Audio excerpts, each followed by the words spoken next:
बाजारातून आणलेला गूळ इतका कडक असतो की तोडताही येत नाही व सुरीने कापताही येत नाही.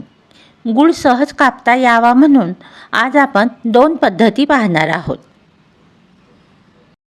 एक ओव्हनमधील आणि एक कुकरमधील अशा आपण 2 पद्धती आज पाहणार आहोत.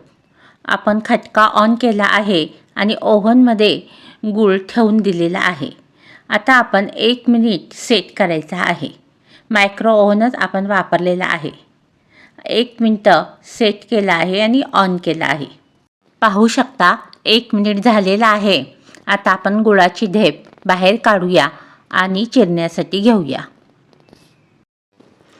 पाहू शकता ही ट्रिक वापरल्यामुळे गूळ कसा पटकन कटिंग होत आहे. नाही तर गूळ बारीक करायचा म्हटलं की खूप मेहनत लागते आणि ही ट्रिक वापरल्यामुळे बघा कसा पटपट आपण कट करू शकतो. ही ट्रिक आपण वापरली ओव्हनमध्ये गूळ ठेवून. आता मी तुम्हाला पुढे दाखवेनच. ज्यांच्याकडं ओव्हन नाही आहे त्यांनी कोणत्या ट्रिकने गूळ असा पटपट बारीक करायचा ते मी तुम्हाला पुढे दाखवेनच. पुरणपोळी करताना असू दे किंवा गुळांबा करताना असू दे किंवा मोदक करताना असू दे, कोणताही गोड पदार्थ करताना गूळ हा लागतोच.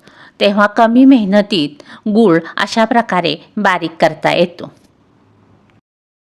ज्यांच्याकडे ओव्हन नाही त्यांनी गूळ हा कुकरमध्ये ठेवायचा आहे आणि बारीक करायचा आहे. ते पाहूया. गॅसचा खटका ऑन करून त्यावर कुकर किंवा एखादं जाड बुडाचं पातेलं ठेवायचं आणि 5 मिनिटं गरम करायचं झाकण ठेवून. 5 मिनिट झाली आहेत. गॅस बंद केला आहे. आता पकड घेऊन आपण प्लेट काढली आहे. पाहू शकता किती मस्त गरम झाला आहे आपला कुकर. आता त्यामध्ये आपण स्टँड ठेवायचा आहे. आता कुकर खाली आपण उतरवून घेऊया आणि यामध्ये एखादी प्लेट किंवा बाऊल ठेवायचा. त्या स्टँडवर आपण बाऊल ठेवत आहोत आणि गुळाची ढेप त्या बाऊलमध्ये ठेवायची आणि झाकण लावून आपण 5 मिनिटं ठेवून द्यायचं आहे. 5 मिनिटे असंच झाकण लावून ठेवूया. 5 मिनिटांनी झाकण काढून गूळ चिरण्यासाठी घेऊया. गूळ आता आपण चिरण्यासाठी घेऊया. छान गरम झालेला आहे त्यामुळं गूळ चिरताना पटपट चिरला जातो. टणक जाणवत नाही.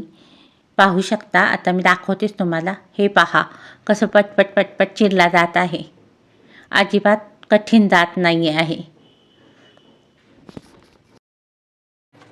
अशा प्रकारे ही ट्रिक वापरून आपण गूळ पटपट चिरू शकतो.